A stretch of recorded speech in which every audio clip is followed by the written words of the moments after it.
there is no big picture management. Today's 5 minutes short. Hi, I'm Joshua Barnes, and I'm joined by Al Shalloway. And today we wanted to talk about what is it, what are self-organizing teams, and what exactly does that mean?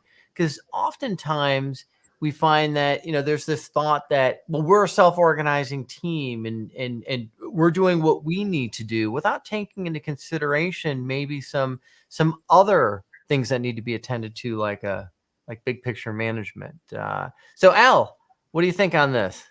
Well, this is actually a key point and points a lot to the team centricity of Agile. And in particular, Scrum, which has had a big impact on Agile. It's not the same, but it is the most popular approach to Agile at the teams. Yep. Scrum is based on a team. There are only three roles. There's the developers, there's the Scrum Masters, there's the product owner. There's nothing outside the team when you define it that way. So there tends to be a conflation of self-organizing, self-managing, and autonomous. But few Scrum teams are truly autonomous or Agile Right. teams. Almost everybody, unless you're a really small organization. Or doing just innovation work, right? That's right. I've worked with some kind of knowledge expert kind of things where they're trying to create something, one like getting a computer to read some AI stuff. Actually, with the people who figure out if our nuclear arsenal is safe, things like that, where you have a mandate and you can work on it, yeah, then you have an autonomous, self-organizing, self-managing team. I've had maybe 3, 4, 5 of those in the last 22 years of doing Agile. So, sorry, allergies.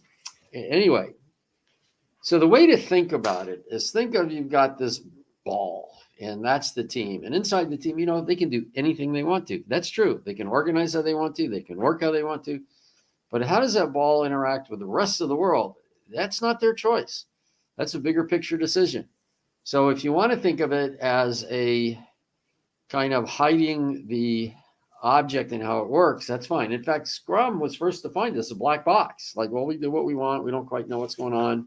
Although they're the black box meant they weren't quite sure what was happening. Now we know there are universal principles about what's going on, but that's another issue. So self-organization means you are mandated to get something done, and you're, in a sense, can be mandated as to how you work with the rest of the organization. But how you do that, how you implement it, well, that's your business. And it should be their business because they're doing the work, they're closer to it. This is consistent with Lane's push work down to where the work takes place. Now, one of the things I think, though, this idea of that, well, we get to do what we want, that's kind of been the idea that gets out there. Now, that's not really, I don't know if that was ever intended or not intended, but we get a lot of overreaction at times. That's part of the problem with what I call, I guess, the binary thinking here. It's this or it's that. So if I can't be told what to do, I get to do whatever I want to. And as Don Reinerson talks about a lot in his book, you might have two extremes, but the answer is usually always somewhere in the middle. And the middle here is teams get to implement how they want to implement, but they have to abide by the bigger picture work view that helps. Because you don't want to sub-optimize. Sub-optimization rarely leads, or I don't know, rarely, but it often does not lead to global optimization.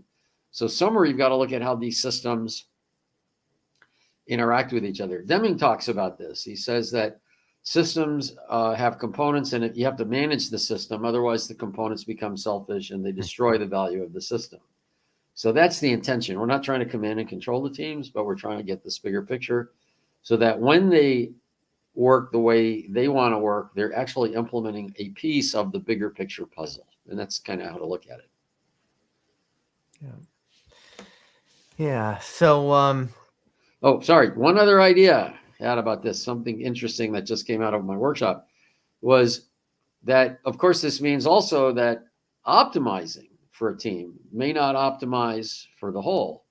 And that sometimes sub-optimizing a team is needed to optimize the whole.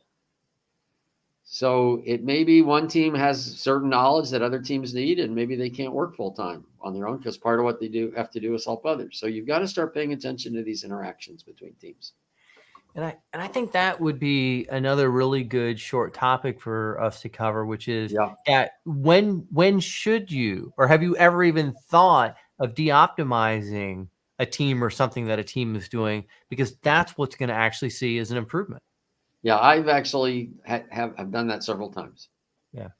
And it's very interesting, that case, because they don't naturally want to Right. sub-optimize for their team. Yeah. So that gets into maybe another follow-on, was how do you evaluate teams? How do you evaluate individuals? Maybe an individual has to slow down to help the people around them. Right. So a lot of interesting things tied in.